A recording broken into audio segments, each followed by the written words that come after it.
ठीक है, चलिए हेडिंग दीजिए, एंगुलर मोमेंटम ही है।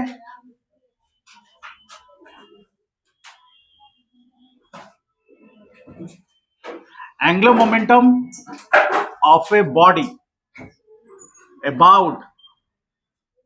about a fixed axis। Fix axis है, ध्यान रखिएगा।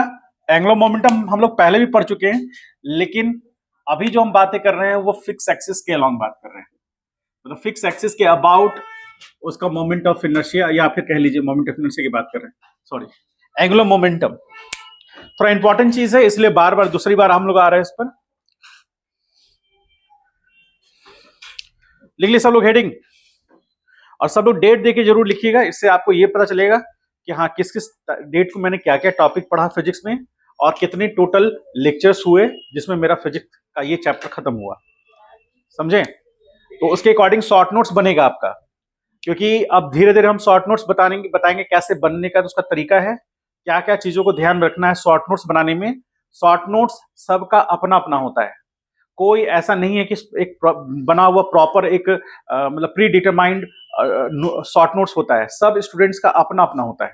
जैसे मैंने भी पढ़ा था, बनाया था, तो मेरा अपना था वो। कुछ टॉपिक्स उसमें वो होते हैं जो टॉपिक आप बार बार भूल रहे हैं, ठीक है। कुछ टॉपिक्स ऐसे होते हैं जो कि याद रखना ही होगा। आप जैसे हम ये बात कर रहे हैं कि टॉ बराबर होता है आई अल्फा, मान लीजिए, तो आप जैसे कल हम लोगों ने इसको डिराइव किया, तो कल थोड़ी ना आप एग्जामिनेशन हॉल में डिराइव करेंगे, उसको नहीं करेंगे डिराइव, वहां तो डायरेक्ट अप्लाई करेंगे ना। तो उसके लिए टॉ बराबर आई अल्फा का आपको मीनिंग पता होना चाहिए। टॉ क्या है, आई क्या है, अल्फा क्या है, इस सब का रूल क्या है, कब हमारा जो टाव है वो कौन सा टाव है, टोटल नेट एक्सटर्नल टॉर्क है या फिर टोटल टॉर्क है जिसमें इंटरनल टॉर्क भी आ जाता है। ये सारा चीज का आपको अंडरस्टैंडिंग होना चाहिए। एक छोटा सा डायग्राम, फिजिक्स में डायग्राम बहुत इंपॉर्टेंट रोल प्ले करता है। यदि आपको डायग्राम याद है तो उस टॉपिक के सारे कॉन्सेप्ट आपको याद हो जाएंगे, ठीक है। फिजिक्स की खासियत है, और आगे जाइएगा तो डायग्राम और ज्यादा इंपॉर्टेंट हो जाता है। तो आगे जाके डायग्राम एक लैंग्वेज ही बन जाता है, ठीक है। अभी देखिए, फिर उसी तरह हम लोग उस जैसे हम लोग पहले लिए थे, उसी तरह का हम लोग एक आर्बिट्री शेप का फिर से एक हम लोग बॉडी ले रहे हैं। अब इस बॉडी का सेंटर पॉइंट मान लेते हैं ये एक्सिस, ये सेंटर पॉइंट है जहां पर हम एक पार्टिकल को दिखा रहे थे। तो यहां से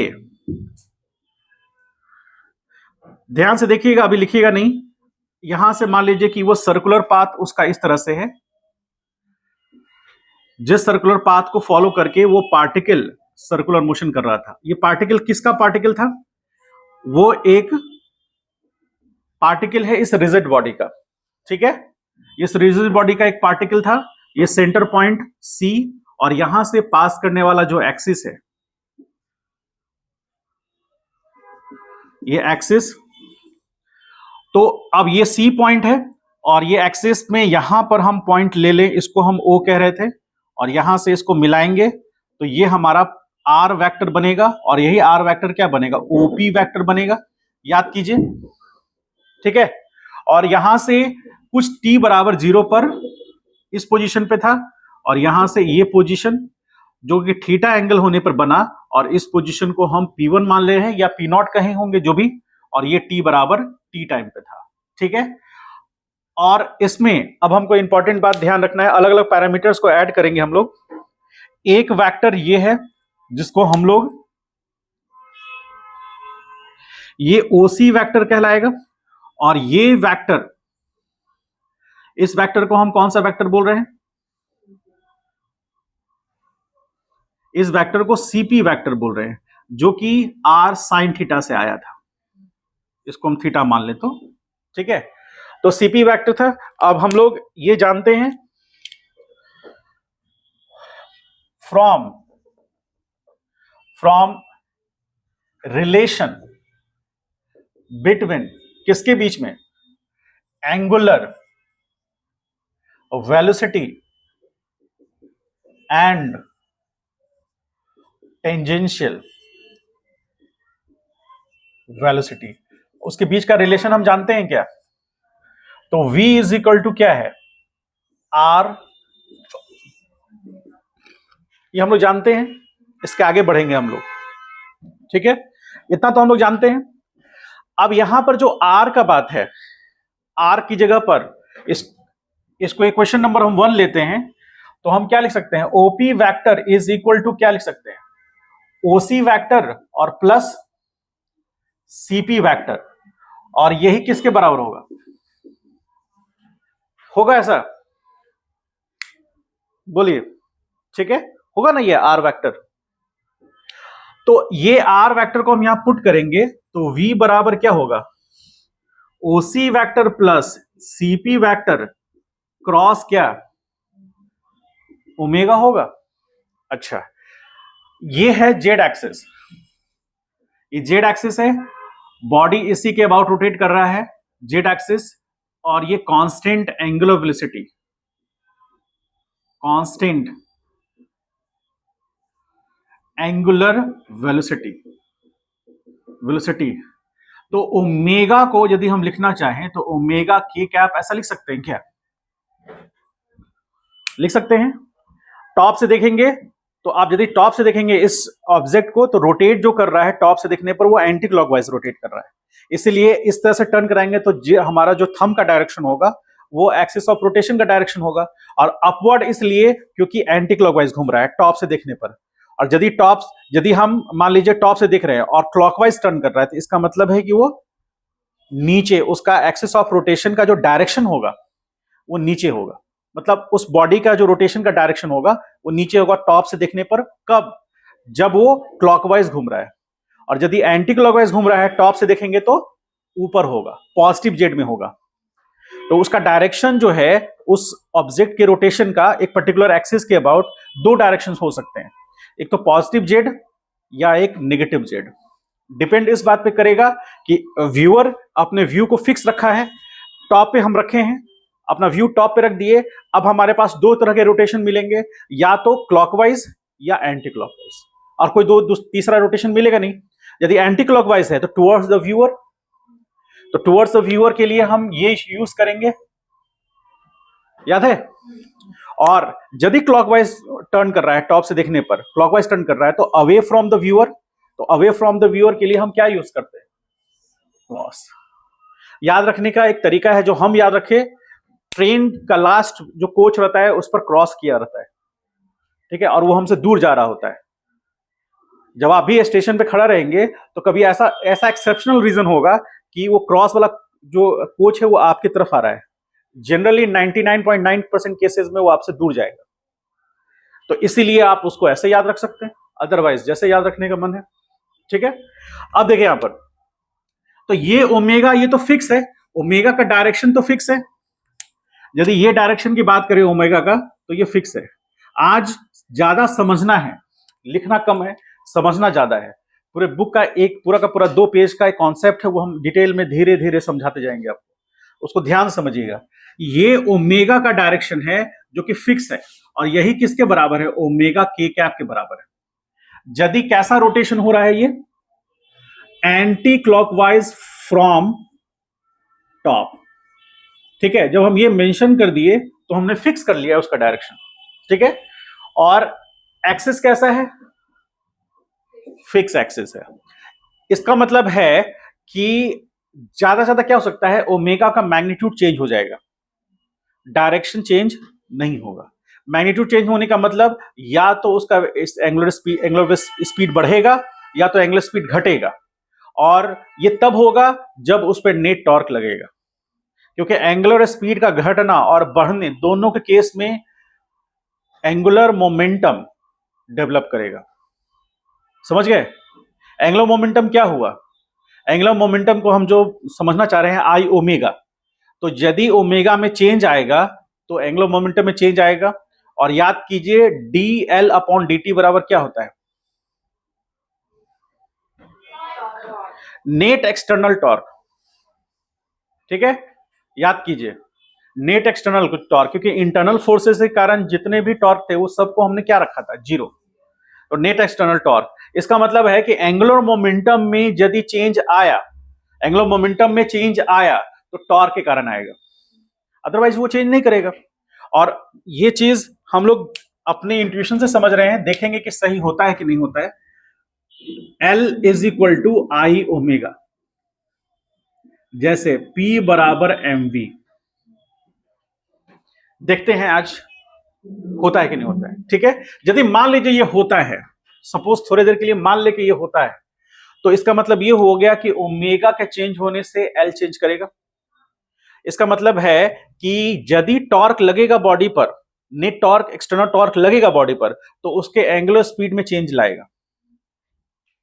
और यदि कांस्टेंट एंगुलर स्पीड से घूम रहा है, क्योंकि डायरेक्शन तो कांस्टेंट है ही, यदि स्पीड उसका कांस्टेंट एंगुलर स्पीड से घूम रहा है, वो एंटी क्लॉकवाइज या क्लॉकवाइज किसी में भी, मान लीजिए एंटी क्लॉकवाइज, तो anti clockwise constant angular speed से घूम रहा है, इसका मतलब है कि बॉडी पर जो भी या तो नेट फोर्स लग ही नहीं रहा है, सारे फोर्सेस का जो टॉर्क डेवलप कर रहा है वो जीरो है, या टॉर्क लग ही नहीं रहा है।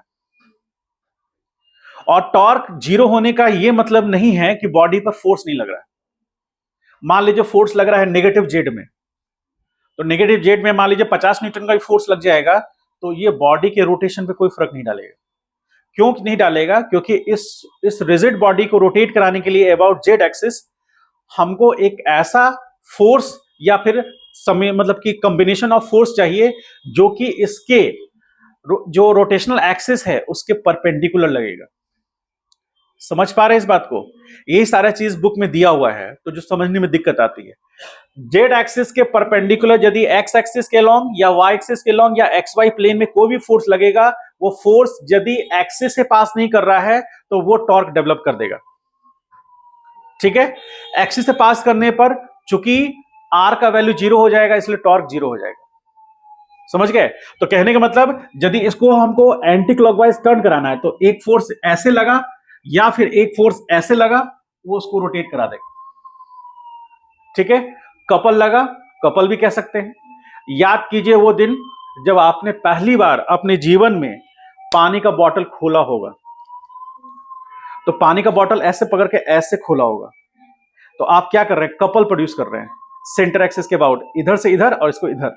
यदि इसको खाली इधर करेंगे तो नहीं हो पाएगा, दोनों साइड से ऐसे करते हैं। दोनों ऐसे करते हैं मतलब क्या कर रहे हैं? एक फोर्स इधर, एक फोर्स इधर। यदि इस लाइन को आप वाई एक्सिस मान ले, तो एक पॉजिटिव वाई में, एक नेगेटिव वाई में, तब वो खुलेगा और अपने एक्सिस के अबाउट रोटेट करेगा। ठीक है, जैसे पानी का ये, इसको खोलने के लिए हम क्या ऐसे खोलेंगे तो खुलेगा? नहीं खुलेगा, कपल प्रोड्यूस करना पड़ेगा। देखिए दोनों ऐसे किए और ऐसे घुमाएंगे, ज्यादा फोर्स लगाए, ऐसे देख रहे हैं घूम रहा है, तो इस जेड एक्सिस के बाद रोटेट कर रहा है ये, तो इसके अंदर थ्रेडिंग भी उसी के अकॉर्डिंग किया जाता है। लॉक हो रहा है, अनलॉक हो रहा है। ठीक है, इसका मतलब है कि टॉप से देखेंगे, ध्यान से देखिए, टॉप से देखेंगे तो यदि क्लॉकवाइज जा रहा है तो लॉक हो रहा है, और एंटी क्लॉकवाइज जा रहा है तो अनलॉक हो रहा है। आप किसी भी सिस्टम में कहीं भी स्क्रू ड्राइवर लगाइएगा, तो यदि आप क्लॉकवाइज घुमाइएगा तो वो अंदर जाएगा, और एंटी क्लॉकवाइज घुमाइएगा तो खुलेगा। यही यूनिवर्सल लॉ है, ये सब जगह एप्लीकेबल है। आप एक कार का व्हील को भी कसेंगे या फिर बाइक के व्हील को भी कसेंगे, तो क्लॉकवाइज करेंगे तो वो लॉक्ड हो जाएगा, एंटी क्लॉकवाइज घुमाएंगे तो अनलॉक होगा। है कि नहीं? अब इसके अंदर का भी ये भी ढक्कन है, ये भी ऐसे खुलेगा, तो देख रहे हैं, तो आप टॉर्क लगा रहे हैं ना, कपल, बिना कपल के तो होगा नहीं। ऐसा किए हैं कि डायरेक्ट पानी पी लिए हैं? फिर देखिए सब जगह फिजिक्स है, और जहां जहां फिजिक्स है उस वहां पर आपको मेरा याद जरूर आएगा, है ना? आएगा कि नहीं आएगा? बीच बीच में अपना ऐड करते रहिए। ठीक है, अब मेरा बजट कम है, हम आदमी नहीं रखे हैं, तो खुद ही करेंगे। हाँ, क्या प्रमोशन के लिए कोई आदमी हम खोजते हैं, कुछ कुछ तो खुशी कर रही है। चलो, जो उस दिन तुमने लिखा ना फीडबैक दिन के दिन कि सबसे अच्छे टीचर में सुमित सर हैं, आज मेरे तरफ से एक कॉफी। लिखिएगा तो मिलेगा। ठीक है, हमसे कूपन ले लेना, नीचे जाना, एक कॉफी। ठीक है, आई।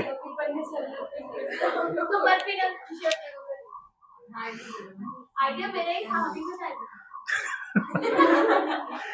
चलिए अब आइए यहां पर, ये लिख सकते हैं कि नहीं, ध्यान से देखिए। अब इसको लिखने में कोई दिक्कत नहीं, आर का वैल्यू यहां पुट कर दिए, ठीक है। तो हम वेक्टर मल्टीप्लिकेशन जानते हैं, ओसी क्रॉस क्या होगा, omega plus CP cross, cross product है, लिख सकते हैं ऐसे, ठीक। अब यहां पे आइए, इसको पार्ट 1 मान लीजिए, इसको पार्ट 2 मान लीजिए, इसको पार्ट 1 अलग अलग ब्रेक करेंगे इसको, ठीक है। पार्ट सेकंड, अब हम लोग सिर्फ अभी हम लोग पहले बात करते हैं, किस पे बात कर ले, पहले इस पे बात करते हैं, पार्ट सेकंड पर, पार्ट सेकंड में पहले बात करते हैं। तो हमारे पास पार्ट सेकंड में क्या है, सीपी क्रॉस क्या है, ओमेगा। अब ध्यान से समझिए इसको, सीपी क्रॉस ओमेगा, सीपी किधर है, सीपी जो है फिलहाल एक्स एक्सिस के लॉन्ग है, लेकिन जैसे टर्न करेगा वो पी से P1 जाएगा तो उसका डायरेक्शन बदल जाएगा, ठीक है। और ये क्या है, ओमेगा। लेकिन अब बोर्ड को ध्यान से देखिए, बोर्ड को ध्यान से देखिए, और जो हम बोल रहे हैं उसको रिलेट कीजिए। नहीं रिलेट कीजिएगा, नहीं कर पाएंगे तो हाथ खड़ा कीजिएगा, क्योंकि फिर से हम उसको बताएंगे, क्योंकि धीरे धीरे यही लेयर्स बिल्डअप होगा जो इसका कॉन्सेप्ट आपको समझाएगा, ठीक है। तो पहला बात जो हम कहना चाह रहे हैं वो है कि सीपी का डायरेक्शन एक्स वाई प्लेन में होगा, हाँ ठीक। ओमेगा का डायरेक्शन हमेशा एक्स वाई प्लेन से परपेंडिकुलर होगा, या तो पॉजिटिव रहे या नेगेटिव रहे, हमेशा एक्स वाई प्लेन से परपेंडिकुलर होगा, ठीक है। तो अब यदि हम ये बात कहें कि सीपी इंटू ओमेगा, तो इनके बीच का एंगल कितना होगा, 90 डिग्री होगा, ठीक। तो हम इसको ऐसे लिखेंगे, सीपी इंटू ओमेगा साइन 90। अब मुद्दा यह है कि दो वेक्टर का क्रॉस प्रोडक्ट करते हैं तो एक जो थर्ड वेक्टर बनता है उसका मैग्नीट्यूड तो फर्स्ट वेक्टर का मैग्नीट्यूड इंटू सेकंड का मैग्नीट्यूड इंटू साइन थीटा हो जाता है। Direction Fleming right hand thumb rule से पता करते हैं हम लोग, ठीक है। तो डायरेक्शन पता करना होगा। तो अब हमको बताइए कि मान लीजिए कि थोड़ा देर के लिए कि यहां पर है पार्टिकल अभी, तो यहां पर इस पॉइंट पर सीपी का डायरेक्शन तो पॉजिटिव एक्स में होगा, ओमेगा का डायरेक्शन जेड एक्सिस में होगा, ठीक। तो हमको क्या करना है, आर क्रॉस ओमेगा करना है। तो R cross omega, R cross omega, omega के लिए इसलिए क्योंकि जेड एक्सिस में ओमेगा है। तो आप देखिए इस तरह से, ये मेरा ये थंब क्या रिप्रेजेंट कर रहा है, जेड एक्सिस को, ये रिप्रेजेंट कर रहा है आर को, तो ये रिप्रेजेंट करेगा इनके रिजल्ट को। तो रिजल्ट किधर होगा, पॉजिटिव, या नेगेटिव वाई एक्सिस ले लीजिए, होगा। यदि हम इसको लेके चल रहे हैं तो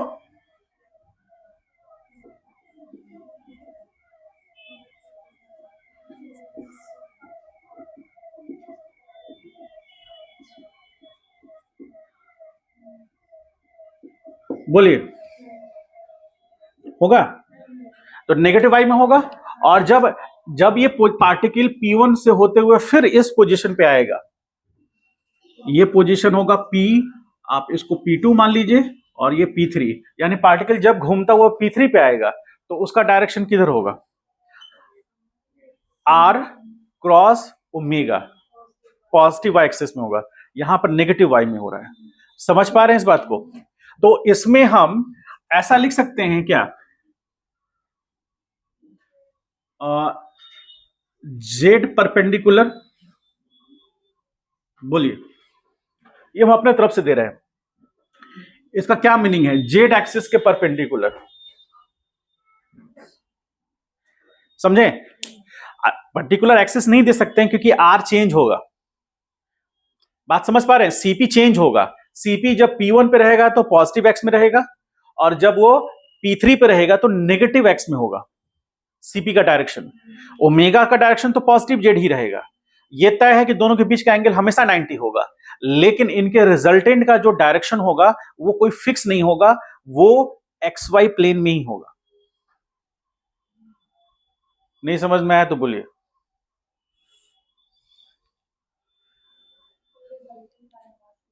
रिजल्टेंट वाला मतलब इन दोनों का रिजल्टेंट, तो इन दोनों का रिजल्टेंट मान लीजिए कि सी वेक्टर है, तो सी वेक्टर का मैग्नीट्यूड ये हो गया, ये मैग्नीट्यूड हो गया ना सी वेक्टर का, मॉड ऑफ सी वेक्टर का मॉड डायरेक्शन, और ये सी कैप जो निकल के आएगा,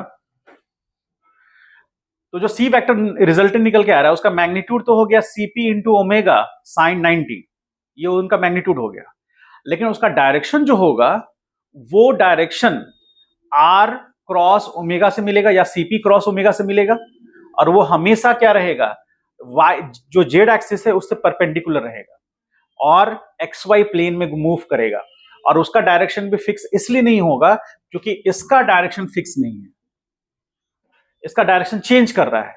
क्यों? क्योंकि पोजीशन वेक्टर है, पार्टिकल का पोजीशन जहां जहां जाएगा सेंटर से उसका पोजीशन वेक्टर अलग अलग होगा, मैग्नीट्यूड सेम होगा लेकिन डायरेक्शन अलग अलग होंगे। यहां पर C से P का दूरी उतना ही होगा जितना C से P3 का होगा, लेकिन ये पॉजिटिव एक्स में होगा, ये नेगेटिव एक्स में होगा। तो यहां पर यदि हम लिखना चाहेंगे, ये डायरेक्शन को रिप्रेजेंट कराएंगे, तो ये लिखेंगे CP और यहां पे लिखेंगे माइनस आई कैप, और यहां पर लिखेंगे CP आई कैप। दोनों में डिफरेंस समझ में आ रहा है? CP दोनों ही हैं, लेकिन ये माइनस आई कैप है, ये प्लस आई कैप है, क्योंकि इनका डायरेक्शन अलग अलग है। समझ गए? और ये दोनों नेगेटिव वेक्टर हैं। नेगेटिव वेक्टर किसको बोलते हैं? दो वेक्टर्स जिनका मैग्नीट्यूड सेम हो, डायरेक्शन अपोजिट हो, और वो दोनों ऐड होकर नल वेक्टर बन जाते हैं। ठीक है?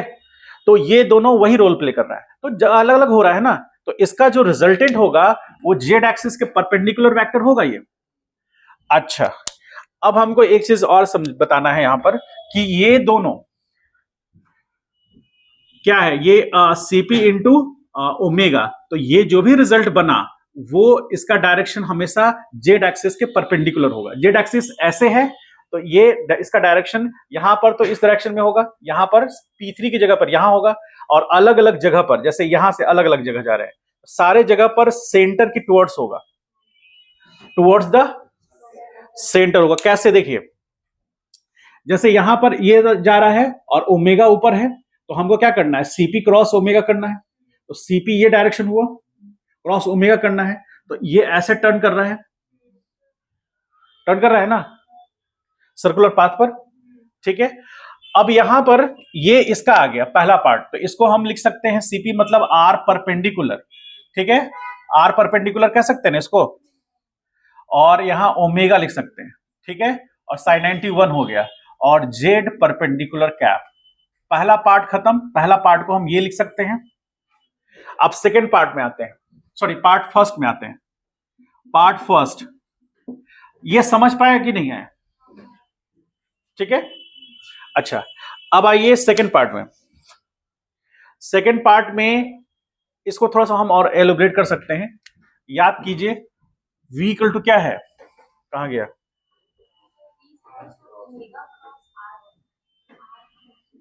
क्या बोल रहे हैं?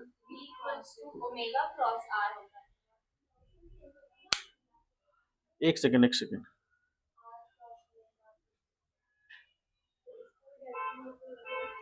हाँ हाँ हाँ, V equal to R cos omega होता है। ठीक है, और एक हम लोग और लिए थे ना, मोमेंटम। मोमेंटम क्या लिए थे? एंगुलर मोमेंटम क्या लिए थे? आर क्रॉस पी था।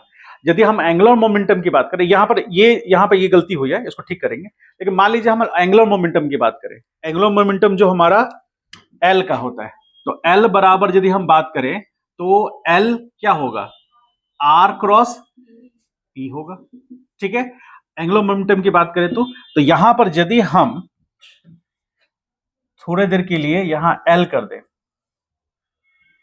ठीक है, और यहां पर ये तो ठीक है, एल की जगह पर आर क्रॉस पी कर दें, ऐसा कर सकते हैं, इसको इक्वेशन नंबर 1 कर सकते हैं। ठीक है, अब यहां भी एल की है तो यहां पर क्या करना होगा,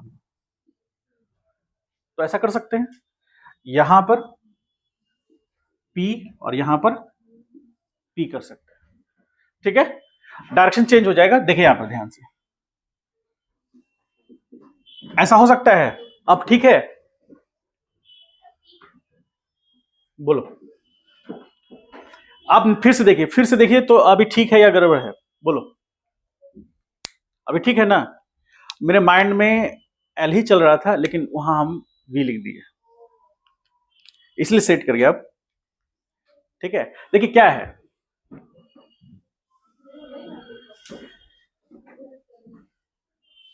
डायरेक्शन बदल जाएगा, और डायरेक्शन जैसे चेंज हुआ ना, मेरे माइंड में रिकॉल हो गया, फिर ये कही तो हमको समझ में आ गया। समझ में आ रहा है ये बात? सर बहुत बड़ा कंफ्यूजन कर दिए हैं आप। एक बार ध्यान से देखिए, यहां से शुरू हो जाइए इक्वेशन नंबर 1 से। एल बराबर क्या है, आर क्रॉस पी। हाँ वो, हाँ तो इसको ये तो ठीक ही लिखे हैं, लेकिन यहां अभी जरूरत नहीं है इसका। ठीक है, तो इसको हम ऐसे लिख देते हैं, from angular momentum.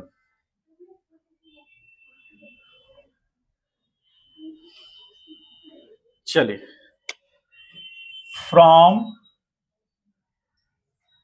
Angular momentum, L बराबर क्या होता है, आर क्रॉस। ठीक है, अब यहां पर ध्यान दीजिए, इसको थोड़ी देर के लिए हटा देते हैं, इसको कोई अभी यूज है नहीं इसका। ठीक है, तो एल बराबर आर क्रॉस पी, तो ओपी ये तो ठीक है। अब इसका सेकंड का वैल्यू फर्स्ट में पुट कर दिए, तो ओसी इज प्लस क्या हो गया, सीपी क्रॉस पी हो गया, ओसी क्रॉस पी और सीपी क्रॉस।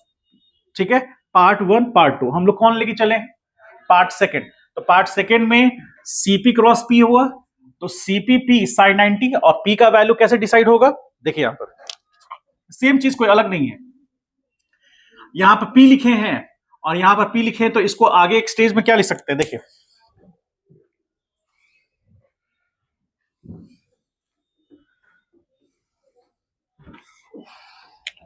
देखिए सीपी और एम इंटू वी लिख सकते हैं। आप ध्यान से कोशिश कीजिए समझने का, इस पॉइंट पर, इस पॉइंट पर सीपी का डायरेक्शन पॉजिटिव एक्स है, वी का डायरेक्शन किधर है,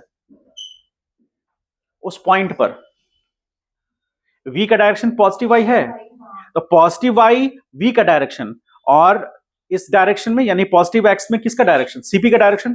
तो फिर से एंगल कितना आया, 90 डिग्री आया, तो ये तो ठीक है 90 डिग्री। अब हमको ये देखना है कि Fleming right hand rule use करके सीपी क्रॉस वी, तो ये जो डायरेक्शन है ये किसके डायरेक्शन में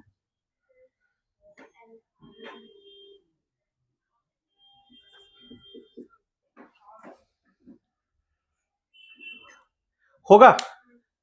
अब मान लीजिए थोड़ा देर के लिए पार्टिकल P1 पॉइंट पर है, पार्टिकल P1 पॉइंट पर है, तो P1 पॉइंट पे है, तो पोजीशन वेक्टर इधर होगा XY प्लेन में, और उससे परपेंडिकुलर V होगा, क्योंकि हम लोग सर्कल का एक बेसिक प्रॉपर्टी जानते हैं कि रेडियल जो रेडियल डिस्टेंस है या रेडियल जो डायरेक्शन है वो हमेशा टेंजेंशियल डायरेक्शन से 90 डिग्री पे होता है, और सीपी रेडियल डिस्टेंस को रिप्रेजेंट कर रहा है, रेडियल डायरेक्शन को, और यहाँ P है उसके अंदर में जो V रिप्रेजेंट कर रहा है वो टेंजेंशियल डायरेक्शन को रिप्रेजेंट कर रहा है, इसलिए हमेशा दोनों के बीच का एंगल 90 डिग्री होगा, और उनका जो रिजल्ट होगा वो उसके प्लेन से परपेंडिकुलर होगा, क्योंकि रेडियल वेक्टर और टेंजेंशियल वेक्टर दोनों एक ही प्लेन में हैं, तो उनका जो रिजल्टेंट निकल के आएगा यानी कि सीपी क्रॉस वी, वो रिजल्ट जो निकल के आएगा वो हमेशा उसके प्लेन से परपेंडिकुलर होगा।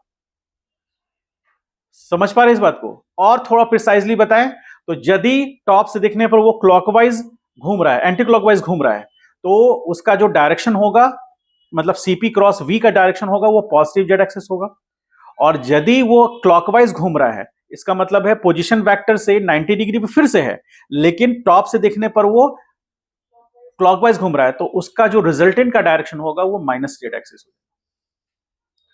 नहीं समझ पाए?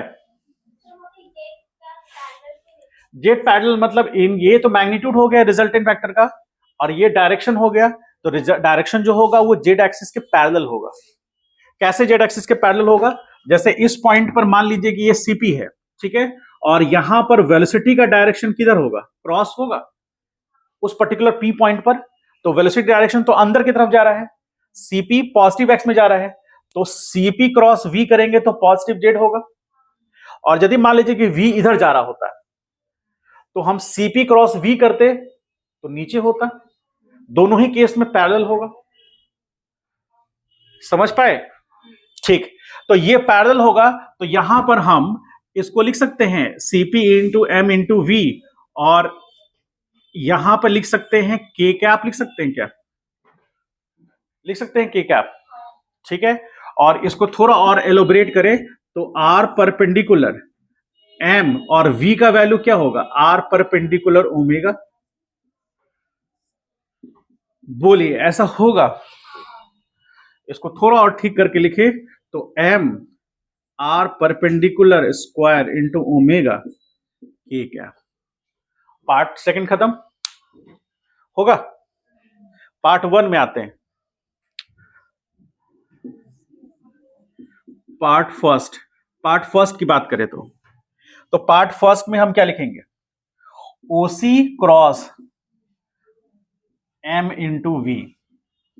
आप इसको देखकर हमको बताइए कि ओसी क्रॉस एम इंटू वी मतलब वी और ओसी के बीच का ओसी वेक्टर कौन सा है, ओसी वेक्टर पॉजिटिव जेड एक्सिस में है और वो वेक्टर वेरी करेगा क्या कांस्टेंट रहेगा।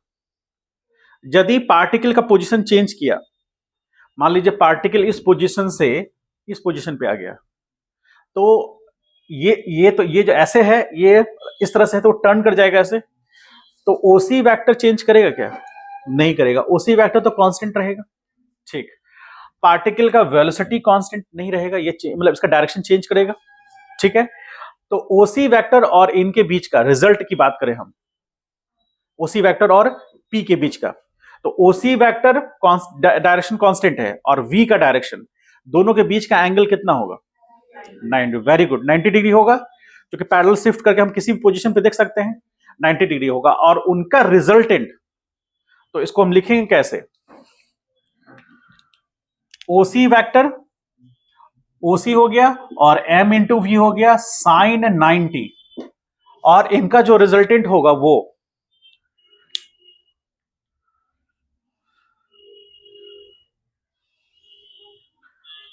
राइट हैंड यूज कीजिए, फ्लेमिंग राइट हैंड रूल को फॉलो कीजिए। ओसी वेक्टर किसी भी पॉइंट पे देख रहे हैं, मान लीजिए कि हम पी पॉइंट पे देख रहे हैं, तो ओसी वेक्टर और क्रॉस किधर करेंगे, वी की तरफ, टुवर्ड्स द सेंटर। करो, करने से है, ये तो है योगा, ये तो करने से होगा, करो। इस पॉइंट पे आ जाइए, चलिए मेरे साथ स्टार्ट कीजिए। ये कौन सा पॉइंट है, पी, ये कौन सा है, ओसी वेक्टर। ठीक है, इसको और बेहतर समझने के लिए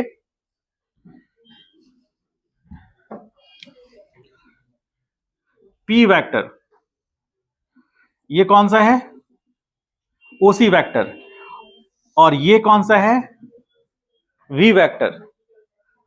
साइड से देखते हैं, साइड व्यू।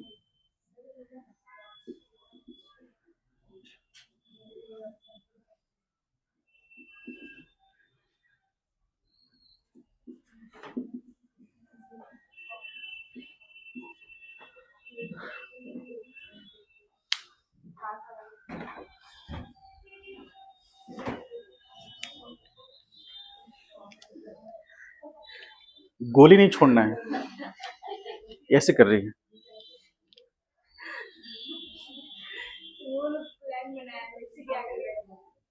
क्या प्लान बनाया था, हैं लेके आए हो क्या, आजकल 200 रुपए में मिल जाता है, इसलिए।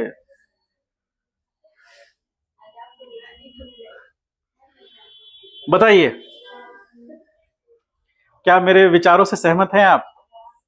अच्छा, इसको थोड़ा और अच्छे से रियलाइज कराने के लिए हम 2-3 डायग्राम बनाते हैं, और मेरे साथ बोलिएगा, जय माता दी नहीं बोलना है।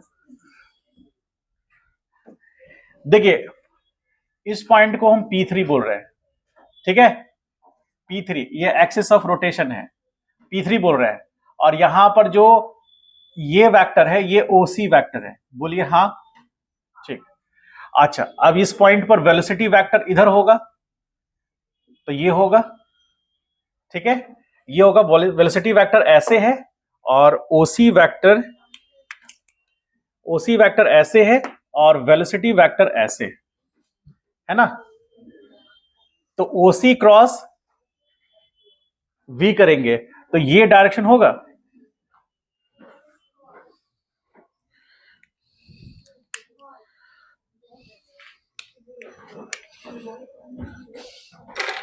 तो हम भी उसी तरह मास्टर की तरह करने लगेंगे ऐसे।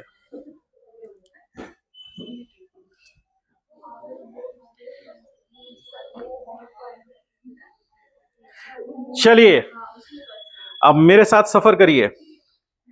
ब्लू वाला जो पेन है वो रिप्रेजेंट कर रहा है ओसी वेक्टर को, P3 पॉइंट पे ले रहे हैं तो ठीक। और जो ब्लैक वाला पेन है वो रिप्रेजेंट कर रहा है उस जगह पर वेलोसिटी वेक्टर को। और जो ग्रीन वाला है, क्यों? क्योंकि ओसी क्रॉस वी करेंगे, ओसी क्रॉस वी करेंगे ना, तो ओसी क्रॉस वी करेंगे तो ग्रीन वाला क्या रिप्रेजेंट करेगा? उसका रिजल्टेंट को। ठीक है, तो towards the centre of the Z axis, Z axis के सेंटर की तरफ होगा, यानी जेड एक्सिस से हमेशा परपेंडिकुलर होगा। और यही जो सिचुएशन है, ये जो सिचुएशन ऐसे बना हुआ है, ग्रीन और ब्लैक और ब्लू को याद रखिएगा। ब्लू किसको रिप्रेजेंट कर रहा है? ओसी वेक्टर को। ब्लैक किसको रिप्रेजेंट कर रहा है? वेलोसिटी वेक्टर को। और ये रिजल्टेंट वेक्टर। तो अब आगे यहां पर आगे किस जगह पर? पी पॉइंट पर। पी पॉइंट पर वही सिचुएशन है ना, तो टुवर्ड द सेंटर। अब आ जाइए P1 पॉइंट पर, तो P1 पॉइंट पे टेंजेंशियल डायरेक्शन इधर हो गया, ये ओसी वेक्टर हो गया। ठीक है, P3 की जगह पे आ जाइए। P3 कर रहा है, P2 की जगह पे आ जाइए। P2 की जगह पर, तो P2 की जगह पर ऐसे होगा, P3 की जगह पर, तो सब जगह पर दिख रहे हैं ऐसे ऐसे। और हम ही हैं जेड एक्सिस, देख रहे हैं? हाँ, मेरी तरफ ही है, देख रहे हैं? एग्जैक्टली सर्कुलर पाथ कर रहा है। हो गया। अब मेरे रिलेटिव इसको देखा जाए तो जीरो है। फील कीजिए, तो मेरे रिलेटिव ये जो हरा पेन है वो जीरो है। ठीक है, तो इसका मतलब ये हो गया कि इसका जो रिजल्टेंट वेक्टर होगा, इसका रिजल्टेंट वेक्टर होगा वो हमेशा टुवर्ड द सेंटर होगा। और जेड एक्सिस से किधर होगा? परपेंडिकुलर होगा। तो आप इसको ऐसे लिखेंगे यहां पर, जेड परपेंडिकुलर। समझ गए? यही चीज हम वहां लिखना चाह रहे थे, मेरे ध्यान में वही था।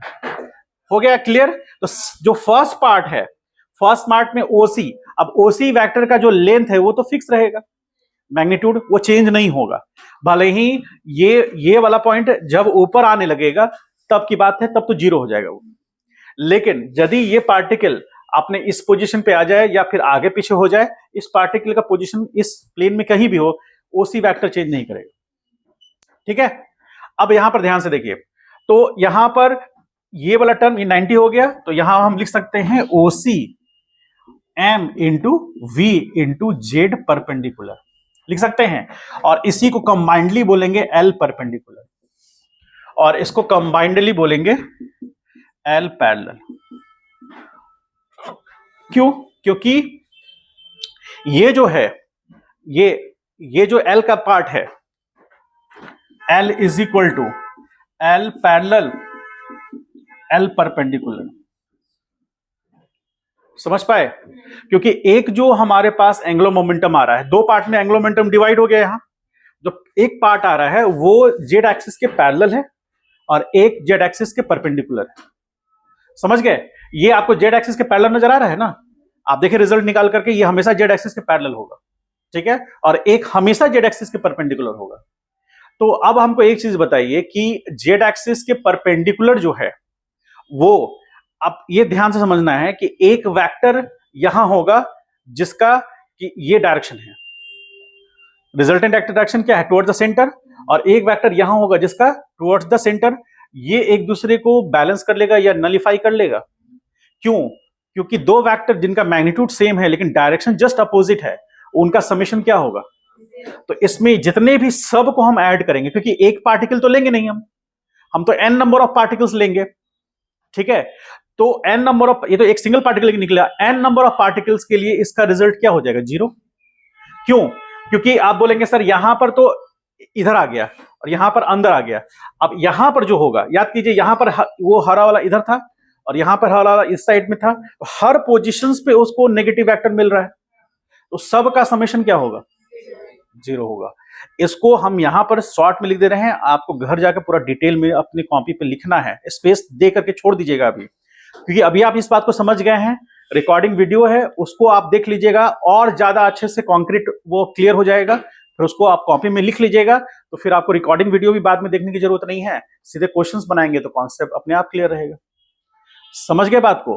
तो ये यही चीज को बहुत अलग अलग तरीके से पेचीदे तरीके से लिखा गया है, उसी को आपको सिंपल कर देना है कि जो हरा वाला पेन था जिसका डायरेक्शन हर पोजीशंस पे सेंटर की तरफ आ रहा था, वो सारे वेक्टर्स, चूंकि सारे पार्टिकल्स पोजीशंस होंगे, वो सारे वेक्टर्स ऐड होकर के जीरो हो जाएंगे।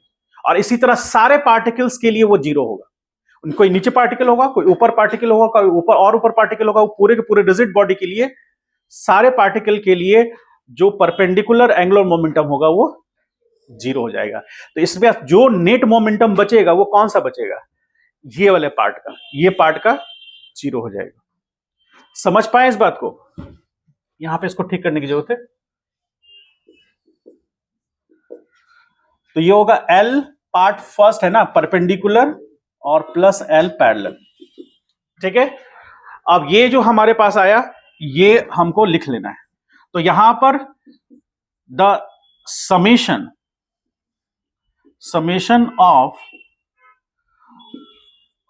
Of all momentum, all angular momentum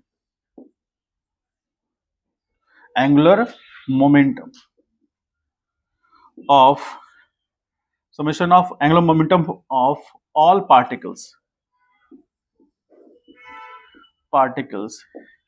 perpendicular to the axis of rotation। यहां पर कौन सा होगा? यहां हम किसको मान रहे हैं? जेड एक्सिस को। यहां एक्सिस ऑफ रोटेशन किसको मान रहे हैं? जेड एक्सिस को।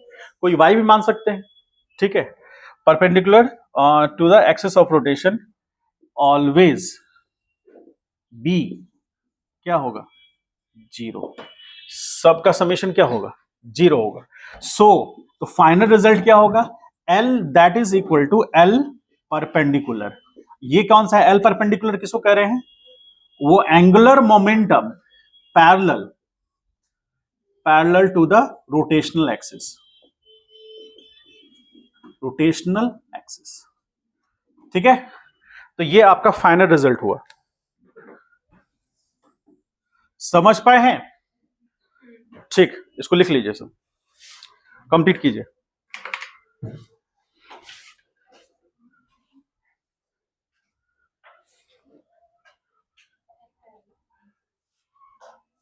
मतलब हम इसकी बात करें, पैरेलल की बात करें, ये वाला टर्म, इस वाले टर्म की हम बात करें तो एल पैरेलल जो है, इसको ध्यान से समझिए, एम आर स्क्वायर उस पार्टिकल का, जैसे डिस्क्रीट मास सिस्टम में क्या होता है? एम आर स्क्वायर होता है ना।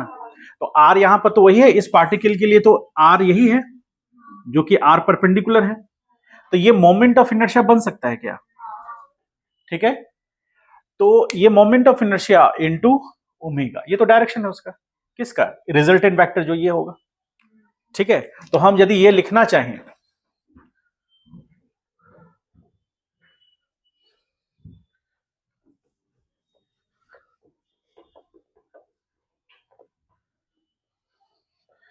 तो यदि हम ऐसा लिखना चाहें, L इज इक्वल टू, हम लिख सकते हैं L परपेंडिकुलर, सॉरी पैरेलल लिख सकते हैं ना, और यहां पर क्या लिख सकते हैं? M R perpendicular square into omega के कैप। तो जो ये के कैप किसका डायरेक्शन है? L का, है ना। तो और ये क्या रिप्रेजेंट कर रहा है? Moment of inertia. ये I रिप्रेजेंट कर रहा है। तो यहां पर L is equal to I omega के कैप लिख सकते हैं, और यही नेट रिजल्टेंट L है, यानी कि नेट रिजल्टेंट जो एंगुलर मोमेंटम है, किसके कारण? जो हमारा net angular momentum parallel to rotational axis आया है, ये क्या है? Net angular momentum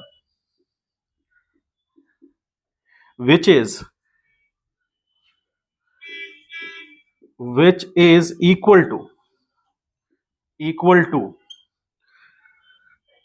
angular momentum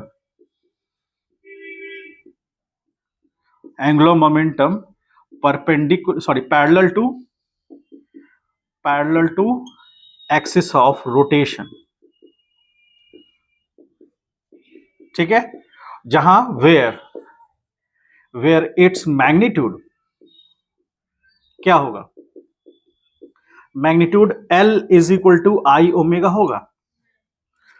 और ये किसके रिलेटिव, मतलब किसकी तरह दिख रहा है, दिस इज रोटेशनल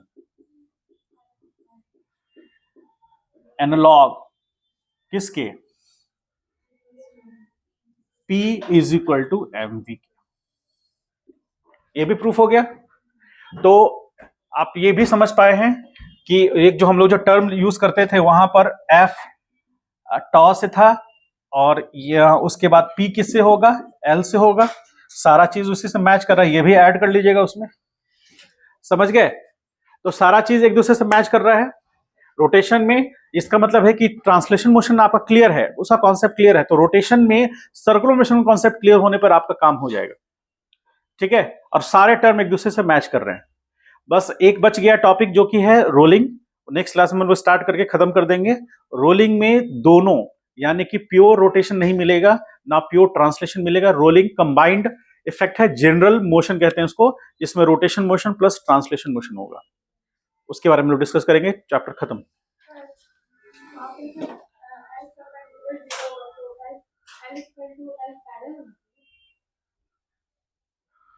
हाँ हाँ हाँ हाँ, यहाँ पैरेलल होना चाहिए, सॉरी, ठीक है, ठीक कर लीजिए इसको।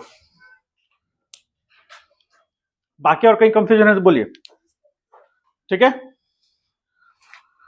हाँ, होमवर्क आप लोग ले लीजिए, क्योंकि 2 दिन का समय है, फिजिक्स में 2 दिन का समय है, और होमवर्क लिख सकते हैं 1 2, या फिर कह लीजिए 1 अप टू कहां 84 क्वेश्चन तक आप कर सकते हैं, ठीक है। एक चीज, एक क्वेश्चन है, एक पॉइंट लिख लीजिए, इंपॉर्टेंट बात, एक इंपॉर्टेंट बात लिख लीजिए।